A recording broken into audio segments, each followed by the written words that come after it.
রাশিয়ার রাজধানী মস্কোতে একটি অফিস ভবনে ভয়াবহ অগ্নিকাণ্ডের ঘটনা ঘটেছে।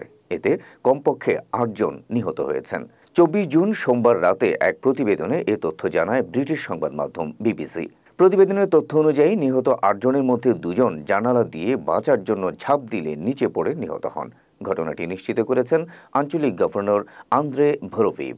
সোশ্যাল মিডিয়ায় দেয়া এক পোস্টে এই গভর্নর জানান, আগুন ছড়িয়ে যাওয়ার পর জানালা থেকে ঝাঁপ দেওয়ার পরে ২ জন নিহত হন এবং অফিসের অভ্যন্তরে আগুনে বাকি ৬ জন মারা যান। অনলাইন ফুটেজে ৮তলা কমপ্লেক্সের উপরের তলা থেকে ঘন ধোঁয়া বের হতে দেখা যায়।